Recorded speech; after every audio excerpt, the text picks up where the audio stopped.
မြတ်စွာဘုရားဥပမာပေးထားတဲ့ဥပမာစကားအရပြောမယ်ဆိုရင်ကုသိုလ်နဲ့အကုသိုလ်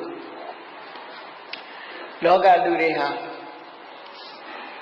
ဥဘောပုံညင်စပါပင်စ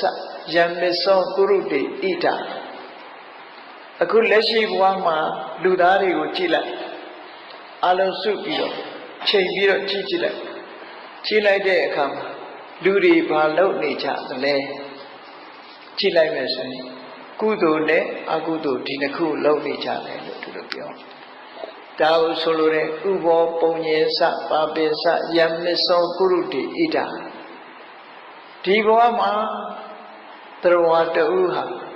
ကုသိုလ်နဲ့အကုသိုလ်ဒီနှမျိုးကိုလုပ်နေကြဟုတ်ပြီတေညိတတတကံဟောတိကိုလုပ်တဲ့အရာဒီကိုပိုင်တဲ့အရာဖြစ်သွားတယ်ရွှေတွေငွေတွေကိုကိုပိုင်တယ်လို့မပြောဘူးမပိုင်ဘူးလားလို့ဆိုတော့တခဏတော့ပိုင်ပစ္စည်းဥစ္စာတွေကိုပိုင်တယ်မျက်စိမမိတ်ခင်ကိုပိုင်တယ်လို့ပြော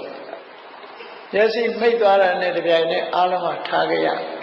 မြတ်စွာဘုရားကပဟာယကမဏိယတပ္ပံပဟာယကမဏိယံရထဘာလသုတ်တံမှာဆင်ញင်စဉ်းစားဖို့တပ္ပံပဟာယကမဏိယံဆိုအားလုံးထားသွားဆိုတော့ကိုပိုင်တယ်လို့မဆိုဘူးအတိုင်းတာတစ်ခုရတာပိုင်တယ်အဲ့တော့ပဟာယကမဏိယေသူဣတံအာရယခိစ္စတိဆိုထားတော်ရမယ့်ပစ္စည်းတွေတဲ့ကိုပိုင်တယ်လို့ဆိုတဲ့အရာဒီကုသိုလ်နဲ့အကုသိုလ်ကဖြစ်တယ်ပေါ့အေးမကောင်းတာလုပ်လို့ရှိရင်မကောင်းတာကိုပိုင်သွားပြီကောင်းတာလုပ်လို့ရှိရင်လည်းကောင်းတာပိုင်သွားပြီသို့တော်ဒီနေရာမှာလူတွေမျက်စိလဲနေတတ်သေးတယ်လောကမှာတချို့ပုဂ္ဂိုလ်တွေမကောင်းတာလုပ်ပြီးတော့ချမ်းသာကြွယ်ဝနေတာရှိတယ်ကောင်းတာလုပ်ပြီးဆင်းရဲနေတာရှိတယ်အဲ့တော့လူတွေကဘယ်လိုတွေးလဲဆိုရင်ကောင်းတာလုပ်လဲကောင်းတော့မဖြစ်ပါဘူးမကောင်းတာလုပ်လဲမကောင်းကျိုးမရပါဘူးလို့ဆိုတဲ့အတွေးတွေဝင်လာတတ်တယ်သို့တော့ကံကြမ္မာရဲ့သဘောဟာမျိုးစေ့နဲ့အလားတူတူတယ်ပေါ့မျိုးစေ့ဆိုတာအချိန်စောင့်နေရတယ်အပင်ပေါက်လာပြီးချင်းအသီးသီးမှမဟုတ်ဘူးအပင်ပေါက်လာမယ်အချိန်တန်တဲ့အခါမှာအပွင့်ပွင့်မယ်အပွင့်ပွင့်ပြီးမှအသီးသီးမယ်အချိန်ဆိုတာအခုလို့အခုရတဲ့ဟာမျိုးမဟုတ်ဘူးအချိန်ခါလိုက်တာမျိုးစေ့လိုပဲချက်ချင်းကြီးပေါက်ချက်ချင်းကြီးအသီးပွင့်ဖြစ်တာမဟုတ်ဘူးကောင်းတာလုပ်နေတဲ့ပုဂ္ဂိုလ်တယောက်ဒီမကောင်းတာဖြစ်နေခြင်းဆိုတာအခုလုပ်နေတဲ့ကောင်းတဲ့အလုပ်ဒီချက်ချင်းကြီးပြီးပွင့်လာတဲ့သဘောမရောက်သေးဘူးမကျူဝါလို့ခေါ်တဲ့ရင့်ကျက်လာတဲ့အချိန်သူဟာစောင့်နေသေးတာဖြစ်တယ်ဟုတ်ဒါမှမဟုတ်ဗမာစကားမှာလည်းပြောတာရှိတယ်လေအခုရေတွင်းတူအခုရေချင်းတောက်ချင်လို့မရဘူးဆိုတဲ့စကားလို့ကောင်းတာလုပ်တာဟာချက်ချင်းကြီးကောင်းကျိုးချမ်းသာရသလားလို့ဆိုအကုန်လုံးရနိုင်တဲ့အနေအထားမရှိဒါဖြင့်မကောင်းတာလုပ်တာကရောချက်ချင်းကြီးမကောင်းကျိုးရသလားဆိုဘယ်ရမှာသူလည်းပဲမကြွားဖြစ်တဲ့အချိန်ကိုစောင့်အဲ့ဒါဆိုလို့ရှိရင်အကုသိုလ်ဘယ်သူမှမလုပ်ရဲဘူးဆိုပါတော့လူတယောက်မှာတရိစ္ဆာန်ဖြစ်နိုင်တဲ့အကုသိုလ်ကိုလုပ်ရင်ချက်ချင်းဒီဘဝကြီးမှာတရိစ္ဆာန်အဖြစ်ပြောင်းသွားလားဘယ်ပြောင်းမလဲကုသိုလ်ကံရဲ့အရှိန်ကဟန်တားထားသည့်အတွက်ကြောင့်လူဟာလူပဲအေးကောင်းတာတွေလုပ်လို့အရှင်လက်လက်လက်ပြရောက်လာဆိုဘယ်ရောက်မလဲဘယ်ရောက်လူဘဝရောက်စေတတ်တဲ့ကံတရားကသူ့အကျိုးကိုဆက်လက်ပြီးတော့ရှင်သန်စေနေသေးတယ်အခုလုပ်တဲ့ကံတရားကအကျိုးမပေးသေးဘူးဒါကြောင့်မို့လို့ကောင်းတာလုပ်လဲကောင်းတာမဖြစ်ပါဘူးဆိုတဲ့အတွေးကိုမတွေးမိစေနဲ့မကောင်းတာလုပ်လဲမကောင်းတာမဖြစ်ဘူးဆိုတဲ့အတွေးမှားကိုလည်းမတွေးမိစေဖို့လိုတယ်အချိန်တန်လို့ရှိရင်အကုသိုလ်ကံတွေအကုသိုလ်အကျိုးသာပေးတယ်ကုသိုလ်ကံတွေကုသိုလ်အကျိုးသာပေးတယ်မြတ်စွာဘုရားကကောင်းတဲ့ကံကဆိုးကျိုးပေးတယ်ဆိုတာလုံးဝမဖြစ်နိုင်ဘူးလို့ဟောထားတယ်နော်မကောင်းတဲ့ကံကကောင်းကျိုးပေးတယ်ဆိုတာလည်းလုံးဝမဖြစ်နိုင်ဘူးလို့ကာမနိယမရဲ့သဘောတရားကိုမြတ်စွာဘုရားအတိအကျဟောထားတာဖြစ်တယ်အေးအချိန်တန်လာလို့ရှိရင်ဒုက္ခရောက်တယ်ဒါကြောင့်မို့ဓမ္မပဒမှာပြောထားတာဟောထားတာရှိတယ် မဒုံဝမညတိဘာလောယာဝပပန္နပိစတိမကောင်းမှုအကုသိုလ်အကျိုးမပေးသေးဘူးဆိုလို့ရှိရင်ပြုလုပ်တဲ့ပုဂ္ဂိုလ်ကပြားတကားလို့ကိုယ်လုပ်ပေါ်မှာကိုကျင့်တတ်ပြီးတော့ချုံမြိန်တဲ့အရာသာခံစားနေရတယ်ဆိုလိုတာမကောင်းတာလုပ်ရင်ကောင်းစားနေတတ်သေးတယ်လို့ဆိုလိုတယ်နော်ယာဝပပနပစ္စတိမကောင်းမှုအကုသိုလ်ကျိုးမပေးသေးဘူးဆိုရင်တော့သူကကောင်းကျိုးချမ်းသာတွေရနေတာသူ့ကြောင့်ရတာမဟုတ်ဘူးအတိတ်ဘဝကလုပ်ခဲ့တဲ့ကုသိုလ်ကံတစ်ခုကြောင့်ကောင်းကျိုးချမ်းသာရဒီလိုဆိုလိုတယ်ပေါ့နောက်တစ်ခုကအကုသိုလ်ကံပဲဖြစ်ဖြစ်ကုသိုလ်ကံပဲဖြစ်ဖြစ်အကုသိုလ်ကံလည်းချက်ချင်းအကျိုးမပေးဘူးလို့ဆိုတဲ့နေရာတစ္ဆုခေရံဝဘုဇတိနွားတို့ဟာညစ်ပြီးပြီးချင်းချင်တာမဟုတ်ဘူးအချိန်အတိုင်းအတာတစ်ခုရောက်မှချင်တာဖြစ်တယ်ပေါ့ညစ်ပြီးကားစားဆိုမချင်သေးဘူးအခုခေတ်ဆိုလို့ရှိရင်မချင်အောင်ဆိုပြီးတော့ဒီရေခဲတစ်တာလည်းထည့်ထားရင်မချင်ဘူးအဲ့ဒီလိုသူ့အကြောင်းမရှိသေးလို့ရှိရင်သူကမဖြစ်ဘူးထို့တူပဲအကုသိုလ်ကံကုသိုလ်ကံရဲ့သဘောတဘာဝတခြားအထောက်ပံ့အကြောင်းတွေပေါ်မှာအမိပြုပြီးတော့မှဖြစ်တာဖြစ်တယ်ပေါ့အေးကုသိုလ်ကံအကုသိုလ်ကံရဲ့သဘောတဘာဝကိုသိတာအမောဟအသိပညာလို့ခေါ်တယ်အဲ့ဒီအသိပညာရှိလာပြီဆိုရင်မလုံးတင်တာနဲ့လုံးတင်တာခွဲခြားသိတယ်မလုံးတင်တာကိုရှောင်တယ်လုံးတင်တာကိုလှုပ်တယ်ဆိုကောင်းကျိုးချမ်းသာတွေရပြီးတော့ကောင်းကျိုးချမ်းသာတာဆိုလို့ချင်းမရှိဘူးအဲ့ဒီအလောဘအရောဓအမောဟလို့ဆိုတဲ့သဘာဝတရားတွေနဲ့တွဲဖက်လာတဲ့စိတ်နေသဘောထားကိုကုသိုလ်လို့ခေါ်တာပဲကောင်းတဲ့အပြစ်ကင်းပြီးကောင်းကျိုးချမ်းသာတွေကိုသူကပဲထုတ်လုပ်ပေးတာပဲဖြစ်တယ်ဘုန်းကြီးတို့တွေလူပြေရောက်လာတာလူဘဝရလာတာကုသိုလ်ကံရဲ့ဆွမ်းဆောင်မှုယတိပြတ်မှတ်သားကြကုသိုလ်ကံရဲ့ဆွမ်းဆောင်မှုကြောင့်လူဖြစ်လာတယ်အေးမကောင်းတာတွေလုပ်ခဲ့တဲ့အကုသိုလ်တွေရောကိုယ်တဏ္ဍာမှာပါမလာဘူးလားဆိုပါတယ်ဒါကြောင့်မို့လို့ဘဝခရီးမှာဟိုချမ်းသာဒုက္ခကြီးမဟုတ်ဘဲနဲ့တခါတည်းအစင်မပြေမှုတွေကြုံတယ်တခါတည်းဒုက္ခတွေရောက်တယ်ဆိုတာမျိုးဖြစ်လာအကုသိုလ်ရဲ့အကျိုးကတွဲဖက်ခံ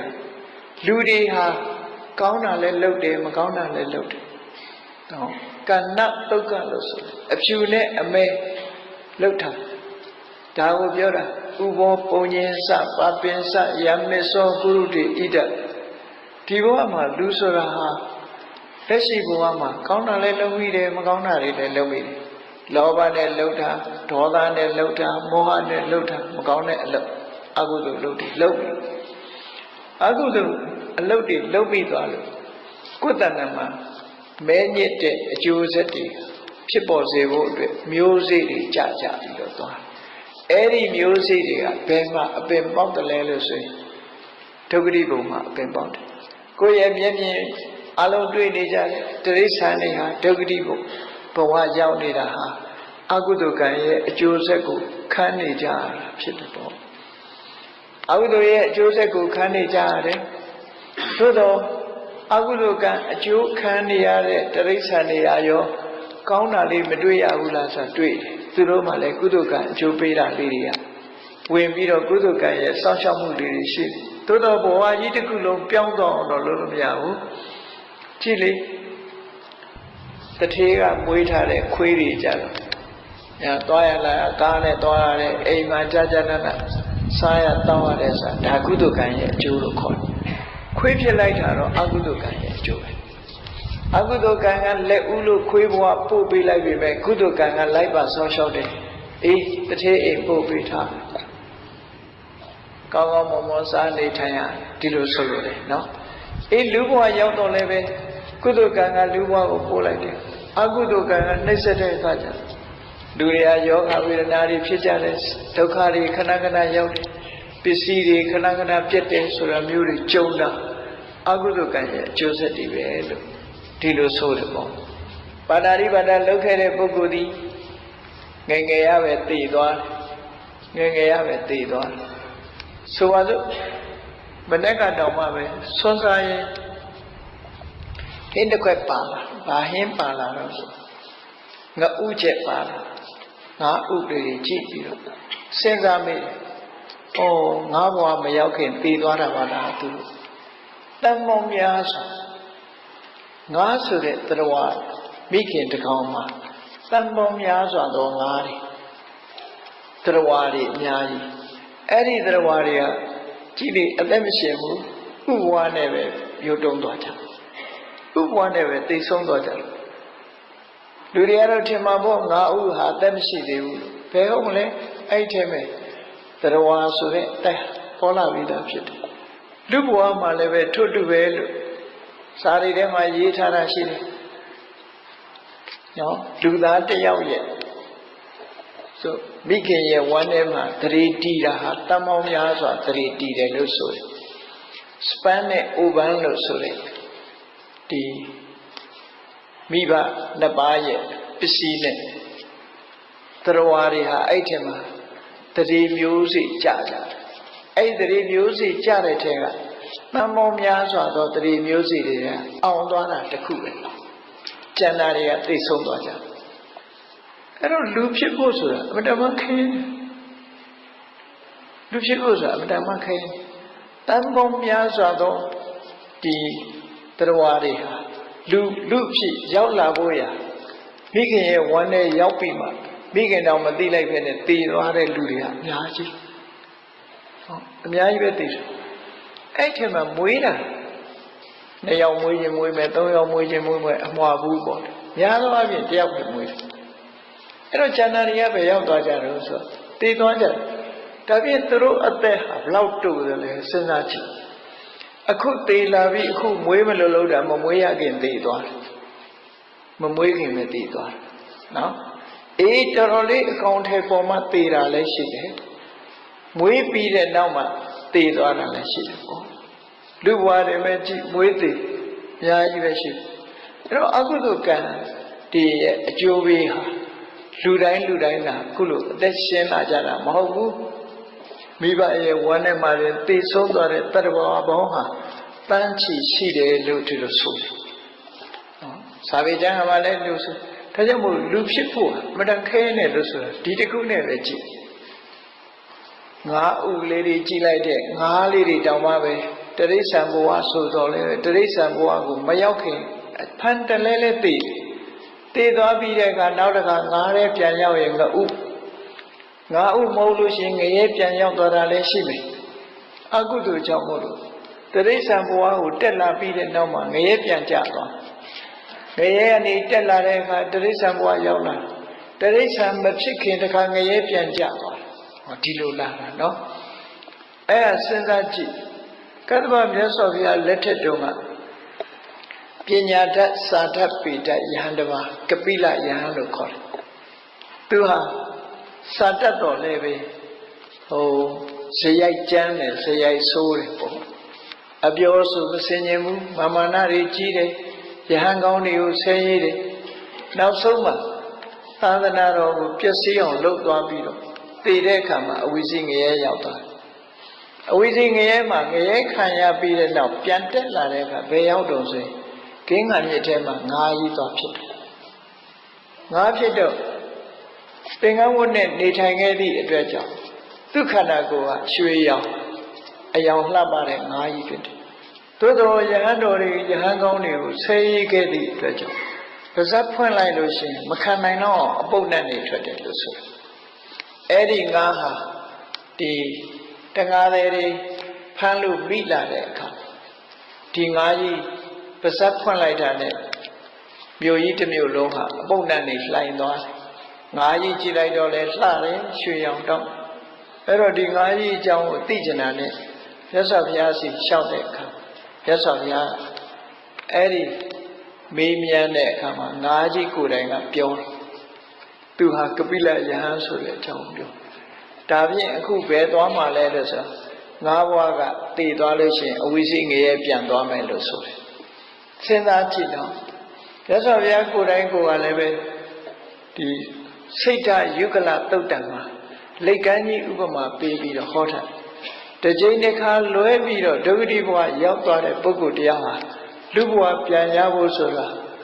လိတ်ကမ်းကြီး ခေါင်းနဲ့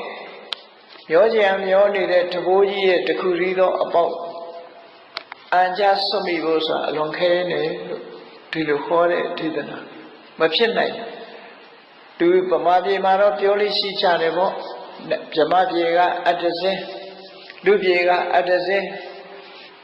လူပြည်ကအတ္တစင်းထောင်ထားဗမာပြည်ကအတ္တစင်းချလိုက်အဖျားခြင်းထိဖို့ဆိုတာအလွန်ခဲနေမို့သို့တော့အဲ့ဒါကမှဖြစ်ကောင်းဖြစ်နိုင်သေးတယ်တိရစ္ဆာန်ဘဝရောက်သွားရဲ့လူပြန်ဖြစ်ဖို့ခက်တယ်လို့ပြောကြတာပေါ့အဲ့ဒါကိုအဋိသုပတ္တိလို့ခေါ်တယ်ဖြစ်ထောင်ဖြစ်ခဲဖြစ်ဖို့ဆိုတာမှန်းဆလို့မရနိုင်တဲ့အနေအထားလို့ဒီလိုပြောတယ်အေးဘဝဆိုတာအဲ့ဒီလိုအကုသိုလ်တွေလုပ်ထားလို့ရှိရင်အကုသိုလ်ကံကအကျိုးပေးသွားတယ်ကုသိုလ်ကံလုပ်လို့ရှိရင်ကုသိုလ်ကံကအကျိုးပေးတယ်သို့တော့ကုသိုလ်ကံနဲ့အကုသိုလ်ကံသည်လက်ဥသူကဘဝကိုအရင်ဖန်တီးလိုက်တယ်လက်ဥတဲ့ကံက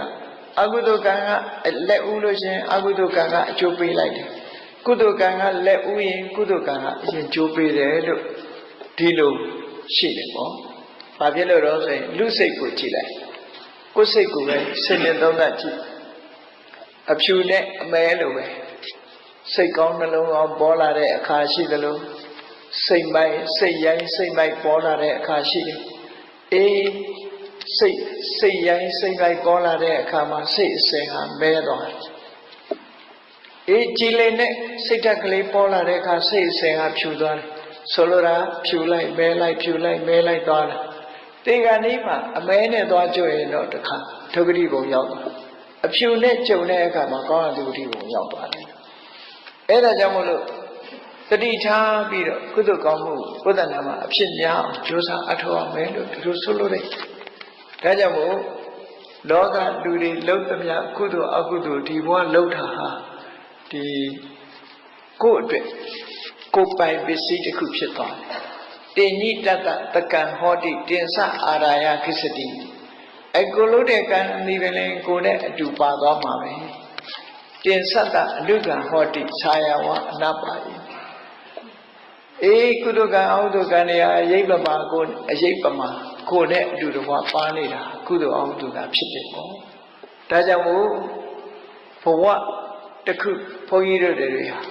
ကိုယ်ဘဝခရီးလူဘဝမှာခိတ္တနားတဲ့အချိန်မှာအရေးကြီးဆုံးကဘာတော့ကုသိုလ်လုပ်ဖို့ပဲအရေးကြီးတယ်ဒါကိုစိတ်ထဲမှာဆွဲမှတ်ထားဖို့